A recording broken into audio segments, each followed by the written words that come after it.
So ayan yung trouble niya, oh. Mga pyesa niya sa cylinder head niya. So dapat itong ibaba, sumunod siya dito sa 19. Isa-set ko. Okay.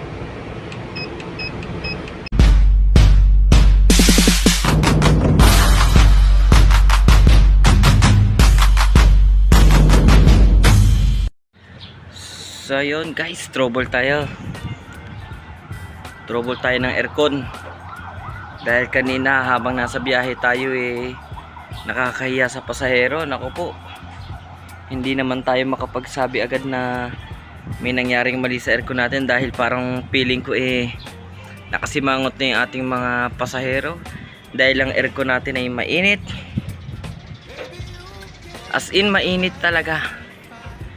Yung temperature niya sa loob na dapat sana ay nasa 19 degrees Celsius ay umaabot ho ng 28, 29. As in mainit, kahit ako ay pagod na pagod. Kaya ngayon nandito tayo ngayon sa aming base sa Batangas. At pina-check up natin yung aircon natin at may patay na blower sa itaas. So kaya nagyelo. Nagyelo yung mga tubo niya. Ayan o. So ayan o. Kapal ng yelo. Oh. Ay nako. So guys, kasi kapag ka nagyelo to, anong nangyayari? Hindi lumalamig sa itaas kasi nababalutan siya ng yelo. Yung mga preyon sa loob ay parang siguro baka naninigas dito sa preyon, sa yung mga preyon na dumadaloy dito sa tubo. Dinadaluyan kasi ng preyon yan So dapat yan, basically hindi siya nagyayelo. So makikita natin ang kapal-kapal ng yelo. So yan, kaya kanina halos hindi siya lumalamig sa loob. So yan dapat ang hindi nangyayari sa aircon natin. So yan. Tinanggal niya yung blower dito. May isang blower dito. Ito, to. Yan, mga blower yan. Yan, isa, dalawa, tatlo, apat, lima. So 5, so bali 6 ang kanyang blower. Yung isa hindi gumagana.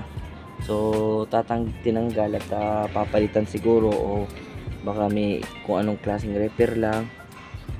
So ayan. Kaya pala talaga hindi siya nagyayelo Ang kapal. Hindi dapat nagyayelo yan So ayan. Kaya walang kalamig-lamig. Isa pa naman ang mga yutong na kilalang malalamig ang aircon at hindi nakakaya sa pasahero. Pero kanina sobrang init niya. So ayan, nandito tayo sa taas. Umakyat tayo. Ayan na. Si Boss Mike na naman ang tumira. Mapa electrical, mapa aircon tech. Diba dapat na rin hindi ito nagyayelo ng ganito Pagka ito ay maayos ang kondisyon, wala talaga siyang yelong ganito. Ha? Strong lamig. Nai-stack ang lamig sa evaporator pagka nagyayelo. Kaya nag-error siya. Ang kapal, kaya pala kahit ang ginagawa ko kanina habang baka ako magkaigi pa, inaano ko, pinapantay ko muna yung temperature niya. Halimbawa yung temperature niya kanina ay 27, isineset ko ng 27. Frost. Ha? Dinedefrost. Oo, dinedefrost ko, di ba? Parang defrost din ang tawag doon. Para kako kung nagyayelo sa itaas matunaw. Ay sa kapal ng yelo na Bloke na. ay hindi siguro kakayanin ng saglitan na patayan para matunaw Bloke na So ayan. Testing na. Punta na ako ron. Okay.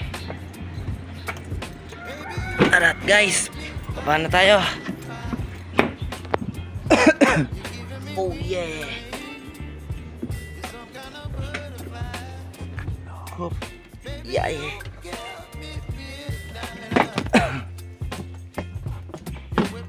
Hi, start. Neutral, check natin.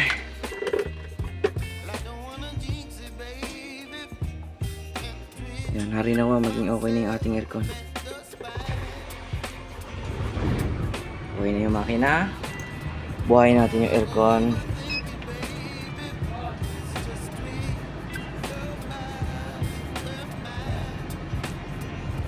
Ito guys, ito yung desired temperature ko dito sa loob, 19. So isinet ko siya ng 19.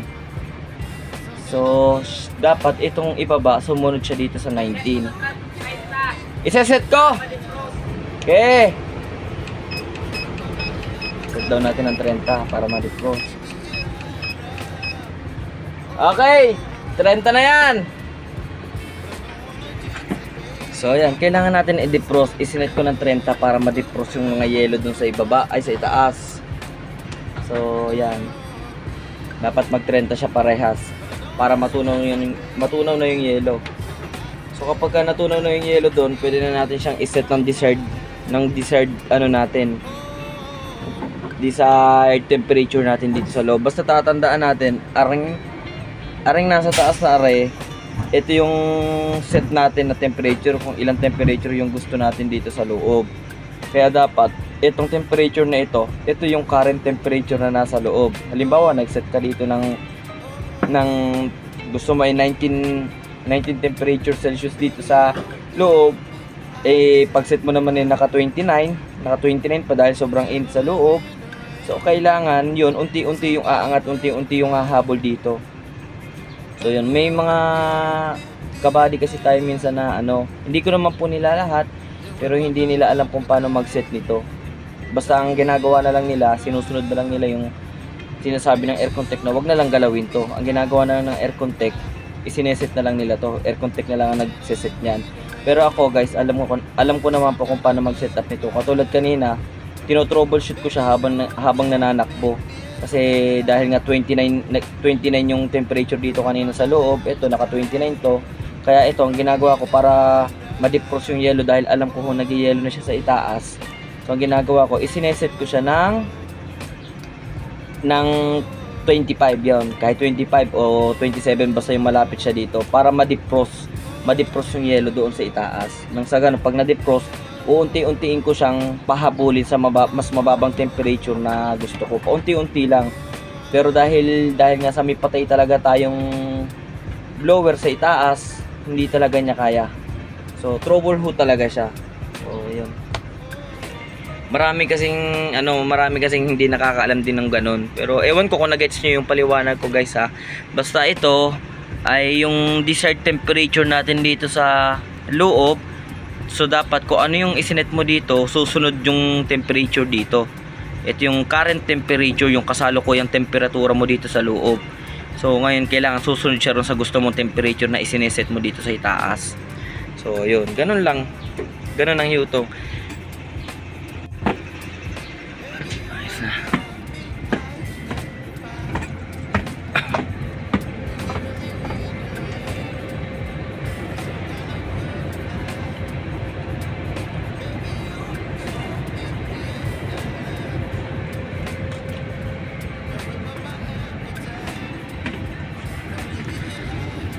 So alright guys, ito alaga ko to sa linis, tong filter na to.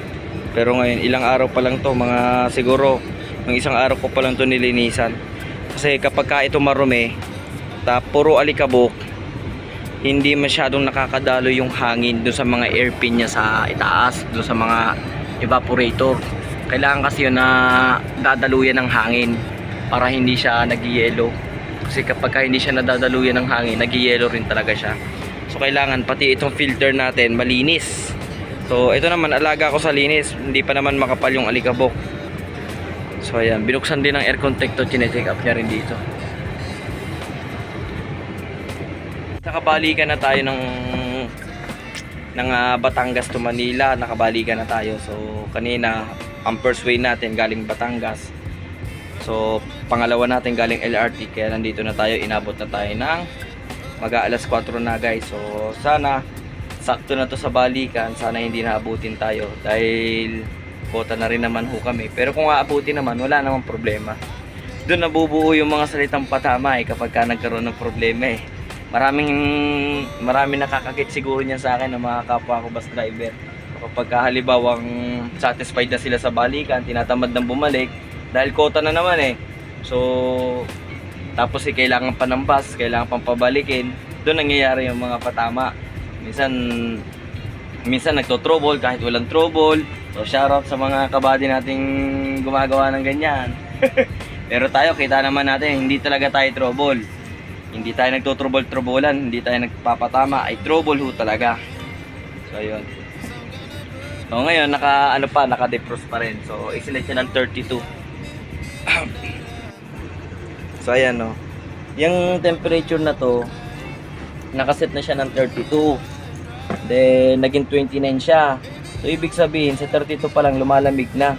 Nagiging 29 na, nabababaan niya na to. So, sign of maganda na ulit yung kondisyon ng aircon natin. Ginagawa lang natin 32 para lang matunaw yung yelo dun sa loob. Kasi pag pinalamig natin agad yan, lalong hindi matutunaw, matatagalan matunaw yung yelo dun sa mga tubo sa itaas. So, ayan lang.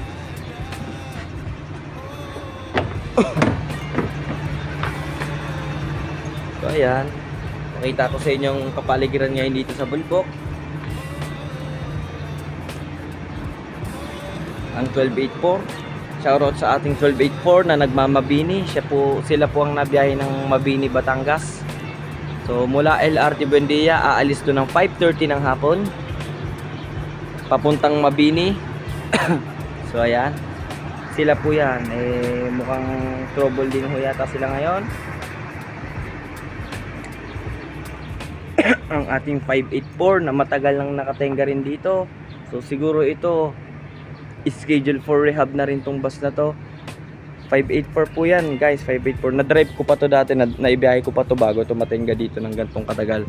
Matagal na to, halos ilang buwan na rin nakatenga to. So wala na siyang wala na siyang gulong sa unahan, nakahang na lang siya. So ayan. Pero itong bus na to guys, itong 584 na to ay sariwa pa rin, makintab pa. Siguro pwede rin dito kahit i-retouch na lang i-bapping na lang para masalong kumintab. Pero hindi rin nahaya ni DLTV yan. Talagang ginagastosan talaga ni DLTV ang mga bus natin para mai-rebody siya, mapalitan ng pangkalahatan yung mga kinakalawang na sidings dito. Tingnan nga natin to. So yan yung trouble niya. Mga pyesa niya sa cylinder head niya.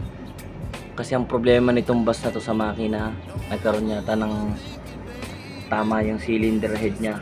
So siguro baka pagka kasi may tama yung ating cylinder head guys, nagiging cause ng overheating yun dahil nagkakaroon ng pressure sa sa mga cooling system niya, like yung sa mga water jacket niya, yung dinadaluyan ng tubig para lumamig yung temperature ng makina. So, kaya natenga siya ng matagal dito. Pero most probably baka i-rehab na rito diretso. Tapos sasalang siya sa masusing overhauling ng makina. Ayan yung mga bakal-bakal na yan.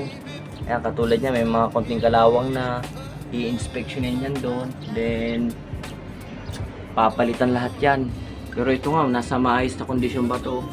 Ang gaganda pa ng pintura ng mga pang-ilalim nito. Wala pa halos kalawang. So, kahit ito. Pero pagka sumailalim to sa rebody guys, yung mga pang-ilalim na yan, palit lahat yan. Yung mga singit-singit na yan, katulad ng 517, 519, dun yun, ganun ang ginawa sa kanya. Pinalitan lahat yun. Binaklas tong kaha na to. Yung mga kaha na yan, binaklas yan. Tapos pinalitan lahat. Ni-repaint.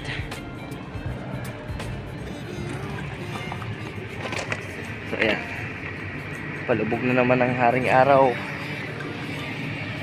Oy, grabe, natutunaw na yung yelo natin. Daming yelo niyan. Ayun, parang gripo. Ha? Ayan na, yung mga yelo natutunaw na. So kailangan mawala yung maraming patak na yan, tubig. Oh, grabe, daming. Yan na po guys yung yellow na nakita natin kanina doon sa taas. So ayan, para na siyang umiihi. Yan yung yellow doon sa itaas. So sana maayos na rin siya at magawa na para biyahe na ulit kung maaabot o kung bukas. Mga ka-South Road, balikan natin dito sa likod. I-check natin kung may natulong pa bang tubig. Pero ayan, katulad yan, wala na tayong nakikitang natulong tubig. So ibig sabihin, lusaw na yung yelo sa itaas. Wala na, umagos na, nalusaw na. Pwede na tayong bumalik dun sa loob guys, para malaman natin kung gagana na ba ulit yung aircon ng maganda, kung lalamig na ulit.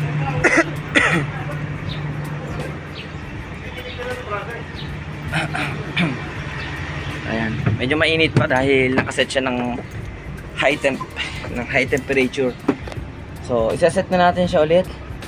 Kulay pula pa to, ibig sabihin yung compressor. Ito yung compressor niya, yung aircon compressor. So pagka ito isinet ko na ng 19, so bobomba yan, magiging kulay puti. Bobomba na yung freon dun sa compressor niya. Iko-compress na ng compressor yung freon, dadaloy na ulit siya sa mga tubo. Mag-uumpisa ng lumamig tong loob. So iset natin. Ito yung current temperature ng loob ngayon, 31 degrees Celsius. Naka 32 siya, nakaset. So iset natin ng mas mababa. So ayan, bumomba na siya oh. Pero isa-set natin siya ng mas mababa para lumamig. Siguro pwede na to iset ng, pahabulin muna natin ng 25. So ayan, lumakas na ulit yung buga niya kasi yung blower, nadagdagan na ng blower. Yung isang hindi nagana kanina, patay, kaya mahina rin yung buga niya. So ngayon malakas na. So ayan. Okay, antayin natin mga ka-South Road. Isinet ko muna siya ng 25. Pahabulin muna natin yung temperature ng 25 din. Pag umahabol, unti-untiin natin. Unti-unti lang, wag muna natin biglain kasi baka mag-yellow rin eh. Ganun po yung tamang pag-setup nito guys, parang ano lang din. Parang hindi po ako mekaniko, hindi po ako aircon tech, pero ano lang, self experience ko lang base sa mga dating nahawakan kong bus. So isineset ko muna siya ng 25. Wag muna natin biglain para utay-utay. Hahabol at hahabol naman yung temperature na yan eh, dahil okay naman na po yung aircon natin eh. So hopefully, so malalaman natin guys.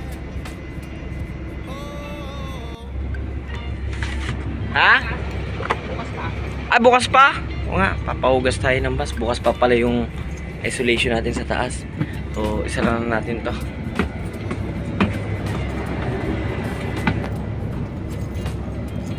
So ayun guys, habang hinihintay natin lumamig yung bus, nagpahugas muna tayo.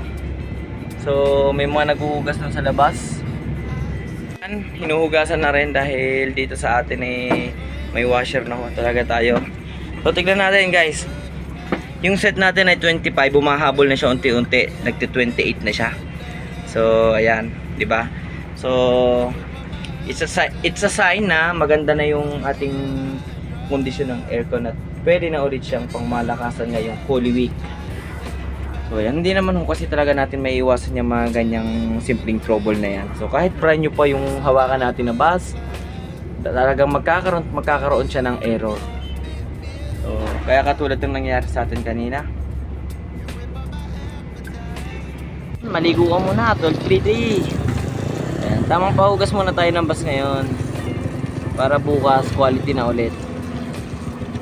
Okay. Dati kasi nung nakaraan wala pa kaming washer, so talagang nakakapagod para sa isang driver na galing ka na sa biyahe. Pagdating mo dito, obligado ka pang hugasan yung bus.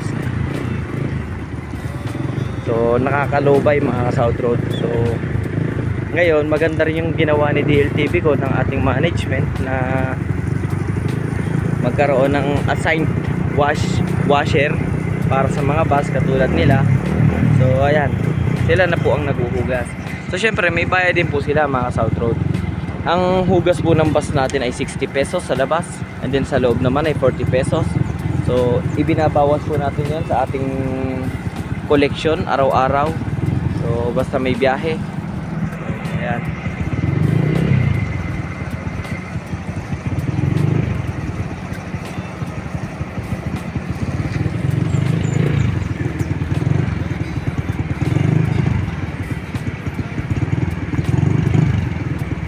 Chris!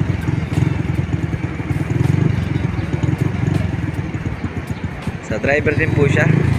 Shoutout kay Abris. Siya po ay taga Bicol, taga Daet. Siya po ay aking kababayan. So, shoutout kay Kernel. Kernel! Siya po ay aming bus driver din. Kasama naming bus dito. Siya po ay ex-military. Nag-resign lang siya. Galing po siya sa ano, lumaban din siya sa gera sa Marawi. So salute sa kanya. Isa po pala siyang bayani ng Pilipinas. So ayaw raw niyang bumalik muna dahil ayaw siguro pabalikin ng kanyang misis. Kaya nag-apply na lang muna ng bus driver sa DLTV ko. Okay. So ayan mga kasautrod ang ating kaganapan dito sa Bulbok. Ngayong araw ng March 19. So ayun. Tara, balik tayo sa loob. At syempre gamitin natin ang ating bagong gawang switch. Okay, napaka-useful talaga nito. Oh.